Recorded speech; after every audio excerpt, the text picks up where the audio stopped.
All right, hi, I'm Joanna Rochester, and I'm here with Bex Lilly, and we are with Speak Up and Empower, well, Real Talk Passage to Poise. And Speak Up and Empower is an online community of heart-centered people that are focused on creating a world that they envision for themselves. We bring experts to have podcasts, webcasts, vlogs. Sorry, didn't turn my phone off. Whatever you offer to the world, we're here to share with you. And so Bex will tell you about herself, but today we're going to talk about color, which here in Canada, it's a bit gray today, but well, in my part of the world anyways. So Bex, what is color to you? So for me, I built my business Passage to Poise upon the psychology of dressing. So that's the understanding that what you wear impacts the quality of your life and how people perceive you. So that's and a large amount of the psychology of dressing incorporates color. So it's not to say that grey and dark colors are bad.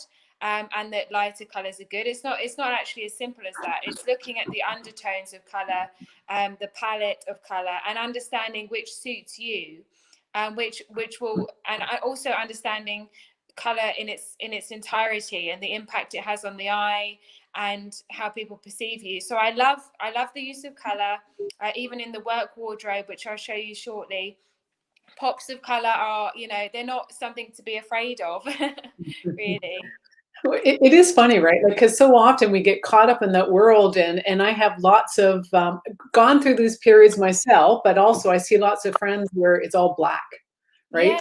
Black is easy, and I get it, right? But for me, because I am a spiritual person and I see color, right? I know, like, when people show up with a certain color, then it's telling me about what mood they're in. So Yeah, I yeah. don't always see people's auras and stuff like that, but when I do see them, it's usually because they have a bright color on, and that bright color is very energetic. But so what they're feeling on a physical, energetic level presents often in the colors that they wear, but what's also showing up in their energy field. It's kind of cool. So that's funny because I'm similar, because somebody will send me a picture of them for styling. So what do you see me in? And I have a vision of their aura on their color, and then they say Mm. to me, "That's my favorite color. How did you guess?" And without it's just a plain photo, like even just of their face. And Right. I just get an idea because I'm a spiritual person as well. You see, I've got an emerald ring, which is to Uh-huh. negativity as well. Yeah. But for me, I just have always been really into color, I'm not very good at drawing. I'm not very good at painting, but I've just got an eye and a real emotional attachment, it seems, to color. And I can say to somebody, "Have you tried wearing yellow?" And they'll say to me, "That's my best color. You're just not seeing me in it." Or, "Oh my goodness, I've always wanted to try yellow, but I didn't think it suited me. Please help me." So there's all sorts of things don't surprise me anymore, when people with color. But I think for me as well, it's funny. My own journey with color was because I'm dramatic and creative, and I love bold prints. I was drawn to heavy colors because they were dramatic prints, like dog tooth, Mm. and really, really just overbearing prints on me. And somebody said to me, "Have you ever tried like coral pink?" And I said, "Oh, why would I do that? Coral doesn't suit me." And actually, they showed me, and so I'm wearing coral lipstick, which isn't too heavy, but it Yeah, actually no, suits. lovely. Yeah, thank you. And it suits my dress. So I realized that I can wear bold, dramatic prints, but they don't have to be as heavy. So that was a real learning curve as well. Well, and there's so much psychology behind color, right? And every color has an energy, and it's not just spiritual. It's that, like, energetically. Like, if you Google any color, it'll tell you what the meaning of that color is. So then you can pick up from it, and that's where we wrote my book, The Magnificence of Magenta: Rediscovering the Color of Your Soul. And it's my journey of not being able to see color. Back in the day when I was working in the corporate financial world and caught up in that world, and then as time went by and I was forced to change because I got sick, I learned more about myself and I started to see color. And so I don't talk a ton about color in the book, but I talk about the different therapies that I use, like Reiki, and getting into shamanic practitioner work, and chakras and everything like that, and how that brought me to the place where I know the color of my soul Mm. is magenta. And magenta is all about universal building community and healing. And that's what I do with my practice, is as a life coach and a homeopath and nutritionist. So to That's me, really beautiful how you mhm, how color sort of changed your life path, or you followed it through color, and you see the world differently. You know, I always say that when I see people, I see like they're aura first, yeah. um, and I associate them with a color or a feeling, and Mhm.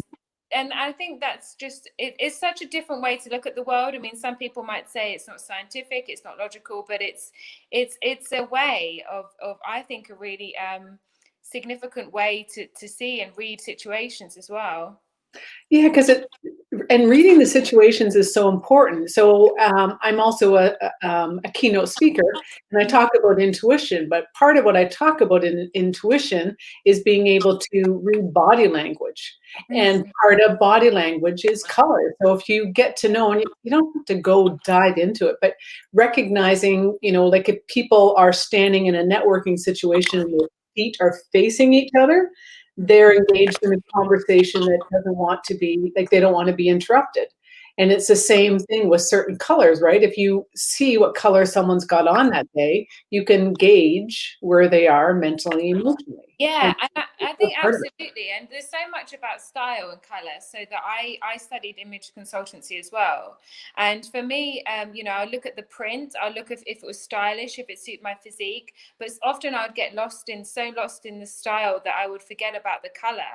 And Mm. now I really am more fussy with the clothes that I wear so that they actually flatter my complexion. So my mum has olive skin and my dad's sort of pale. So I always used to follow my mum and think that, these heavy prints work for me. And actually, I'm what's called a warm summer complexion, which Yeah. means that I suit kind of honey and I've got hazel green eyes. So Mhm. it's really important that people make the best of themselves, because when you look at someone, as you say, like in a networking group, it's not just about being well kept and hygienic. It's do they know themselves? Do they know what color suits them? Mhm. Do they mean to look that drab or that sort of dull? Do they mean to? Have they Right. invested in themselves to understand what suits them? Well, and that's just it. So what you're wearing today, right? Like that's it is a lot, like it's a print, right? Yes, But this it's is beautiful, right? Like it brings out, it shows that you've got that creative nature, right? Um, yeah. like I don't like print on the top part of me. To me, it seems too much, but I can see myself wearing something like that Yeah. because it's not, well, it's in your face. It's not in your face. Yeah, and the thing is with this is like, so from your 20s to your 30s, that decade, which I want to write a blog about, like what was that? Like what was that decade that just went past? Because I'm not even sure I understand that whirlwind, but I'm here. Yeah. And when I look at my wardrobe, I'm not sure I understood then, with some of the choices. So but when I think now, like, so how I want to be perceived, I still work in the city. I have a fashion business, and it's some women I feel really struggle to kind of mature into a sense of style that's appropriate for their changing figure or their changing sort of maturing attitude. I'm not saying that you can go from leggings one day to a dress like this the next, but I actually have always tried to embrace that I have a feminine figure and try and I work with women to try and accentuate that, not over the top, but actually dresses that are demure. What's wrong with wearing a demure dress when you're 25 or under? If that's your body shape that suits dresses more than jeans, why Mhm. force yourself into those jeans? Yeah, yeah. Yeah, and it is getting so caught up in that age thing too, right? Like I've got a great group of friends, and they all dress very young, and then I've got other friends that are the same age and dress their age. And Mm, it's so interesting to me, like how the one group, right? mm, Um, but the one group that that doesn't dress what their age is, right? What they're told their age is, right? People always compliment them on how much younger they look, But even it though, doesn't. I think it's about mentality. So yeah. for me, some women my age wouldn't wear this dress. They might say it's too old for them. But because I discovered the love of vintage for my figure, and I own it when I wear it, and I always love these shaped dresses, these bodycon dresses. I to me, I don't care if people in their 50s are wearing this dress. I don't care if people in their 21 are wearing this dress. I know my physique. I know the colors that suit me, and every day I want to show up and be the best person that I can be to attract the best opportunities and to best present myself. So Mhm. I think dressing your age is a topic that I don't always like, because I've to put that sort of stereotype. For example, I've worn really long ball gowns to a dinner, and it's like, because I'm quite creative, but people have said, oh, that's covering everything, and I'm like, well, that's the point. I want to look dramatic and cover everything and look mysterious, and it's a dinner, it's a dramatic dinner. So for me, the love of costume, dress, and theatre, of showing up and having the confidence to walk into a room in a bin bag, or in a costume. It doesn't matter what your age is. It's your aura that you're giving off, and you're comfortable in your skin. You know your weight. You know your body shape. And I think the beauty of color is that you could be in your 50s and wear lilac, or yellow if you have a pale sort of cold, what they call a cold skin tone, which is maybe dark eyes and pale, or blue eyes, dark hair. And I think that just lifts women. It just absolutely lifts you.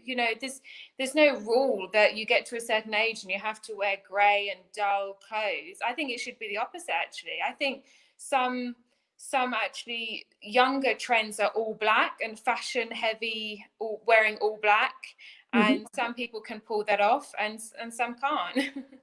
Well, so what's your biggest thing? Like, so much what you're saying is, I think that people just don't, like, like, I don't wear a ton of makeup, and I have friends that wear tons, and they just play with it, just play with it. But I don't really know how to play with it, right? But I think Pose is kind of the same thing, right? So We get, yeah, so like I have like variations of the same outline dress. So I have loads of dresses like this. Some are plain, some are print, but they're drawn in at the waist. I've got a bit chunky hips. They're always sort of not too high neck, but they show that I've got kind of broader shoulders. And then they right. cover the arms there because I'm self-conscious there. So I've got tons of these dresses, and they're sort of to the knee, and then it draws in like a pencil skirt. And I have Mhm, tons of these honestly, my wardrobe is full of dresses like this, but they're all varied. So I know the size and the shape, but mhm. I don't have it more than one dress in this print. So it's all about knowing your figure, and then just variations of the statement pieces in your wardrobe. Mhm. So I was going to show you something that I love, this blazer. So this blazer is so cool. Ah, nice. Yeah, it's a double-breasted blazer, and this is like it's got an 80s, like an Oh, 80s vibe. beautiful.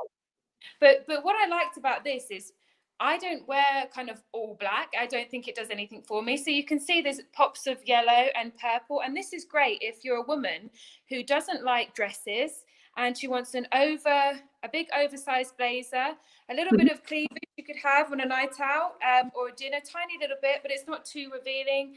yeah. And the amount of compliments I've got in this, I wore it with black skinny jeans and big heels and no necklace. It doesn't actually need a necklace. And I had my hair up in a side bun.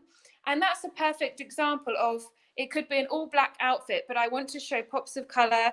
Mhm, And it depends where you work. I wouldn't wear this to work, but I wanted to give off a sophisticated, smart, casual vibe. So that's yeah. something that women can wear that of different ages, you see. Okay, so a piece like that, how else could you wear that? So you could, I have buttoned it up and had it with a pencil skirt and midi heels as well, and Okay. worn it with a polo neck jumper underneath. So Okay. so not a jumper material, but like a high neck, and Yeah. just had it open like that. So open as sort of an overthrow blazer, and just a nice high neck, midi skirt, which is not pencil skirt, sort of midi skirt. And yeah, so you can wear it like as an overthrow. And if you wanted to not wear black, you could have one of these colors like red, lilac as the under Ah, piece, okay. you see? Yep. Okay. Yeah, that's a beautiful jacket. Thank you. Yeah, I wanted to show you some of the things that I would wear to work. Now, when we talk about work, we talk about in the city. So we're both from corporate backgrounds. Right. Now, I love the color purple for work. I mean, purple, dark violet is so underrated, and Yeah. it works well with actually more skin tones than people believe. So this blazer I've worn so many times.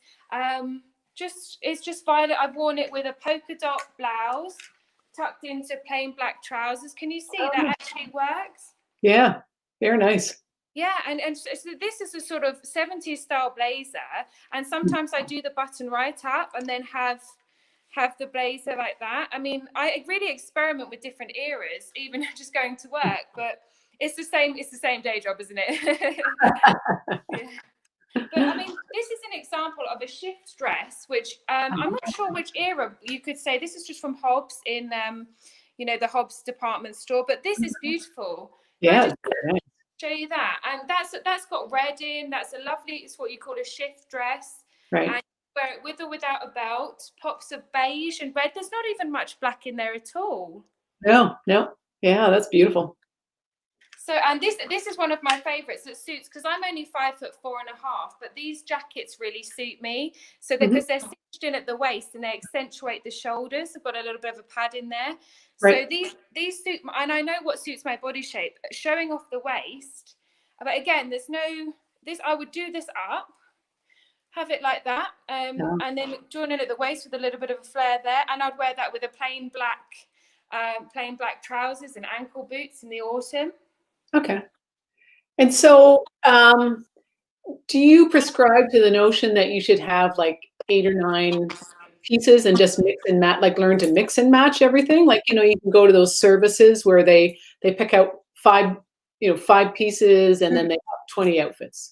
Well, what I would say is that get your colors done first. So you can go to an image consultant. You don't always have to have a personal stylist for that. I'm just going to walk around because the candlelight is in my face. So yeah, what I would say is to get your colors done by an image consultant, and then really just try and get a personal stylist. Usually you can get an image consultant and a personal stylist. But I would say that invest in the colors that suit you first. Understand which colors suit you. I mean, I always say, I don't know why people have a kind of there's all this emphasis on changing your looks rather than actually understanding what suits you first. In today's society, people want to know shop and all sorts of things, but actually, have you tried just looking after what you have in terms of accentuating your features and understanding the pigment in your skin and all sorts of things like that? So I would say, firstly, invest in the image consultancy for your colors, and then the statement pieces, and then you can vary on style. Does that make sense? Yeah, sorry, I just had a cough there. So, and so how much does an image consultant cost, like, to do something like that? So, well, with Passage to Poise, we would do in a half an hour session based on the photos via Zoom for about £40, but it will vary depend on what services. If someone's never had it before, it might take longer than half an hour, and so that's what we would do. But you can do a lot online, research on YouTube as well, in terms of the basics of undertone in your skin pigment. So there's lots you can understand about variants of color. But in terms of an image consultancy in the UK, I mean, I would charge £40 for half an hour for an initial consultation. Well, that seems pretty reasonable to me, right? Especially if you come away with a better understanding of you, and that's such a big thing, right? That deeper understanding. It's not only about our clothes, right? But about so many other things, right? When you are able to just pull the right color from the closet, it doesn't matter as much, right? What it looks like, because you've got the color right. Well, the thing is, I mean, I'm speaking from experience. I'm a woman who, in her early 20s, wore heavy reds, pillar box reds, blacks, greys, and heavy kind of rock chick, too much dog tooth, too much heavy, and and I wore all the wrong things until I understood the power of color. Hmm. And my actual complexion. And I've had red hair, I've had black hair, I've had all sorts of hair colors in this reinvention fiasco.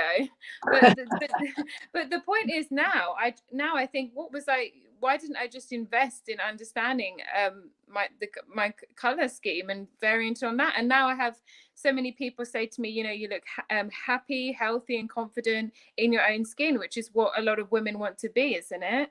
Hmm. Yeah. Well, and I think it's so much like, I did my colors years and years ago, right? When it was they were doing like home parties and doing your colors. So Yeah. that's aging me a bit there. But anyways, but now it is coming back. But I think it's so often we're not aware of simple little you know treatments or things that are available along that lines that can Yeah. really change things for us. And I think jewelry is really important. No, so for me, I'm a fan of statement jewelry. Like, I've got my crystals here, um and and I think sometimes people think that they suit heavy statement jewelry, and they don't as well. I mean, that's also a big thing. And also variants on gold and silver, like olive skins can work with different shades of gold. And then it's actually, jewelry can draw attention for the wrong reason, so that's another way that color can be incorporated as well. Mhm. Well, and I think there's also that reverse there, on the jewelry, like the big statement pieces that some people think you only wear a statement piece, like for those very special occasions, right? And you have to wear Yeah. the whole outfit. Sometimes statement pieces can be beautiful just with a V-neck collar or a t-shirt, right? If you're Yeah, comfortable. absolutely. And I think that everybody in this pandemic has got a lot of more time. Mhm. And I think looking at what in your wardrobe, looking at what suits you, or is it time for a spring clean? I do a wardrobe review and a wardrobe detox service for 45 minutes, where I just go on Zoom calls with people. They just show me their go-to pieces in their wardrobe, and I'll just say to them, have you thought about wearing it like this? Have you thought about wearing it like that? Or you could get that sweater in that color. So there's all sorts of things that I do, just via Zoom, if anybody's interested. Cool. So then the next question that begs, where are those people? So I've been the same size forever. And so I have those pieces in the back of my closet, right? That I think, oh, someday I'll be able to wear that again. But I also We've have all been there, yeah. I also have lots of friends that are saving, they're a different size now, and they're saving it with the hope. Like, what do you say to someone like that?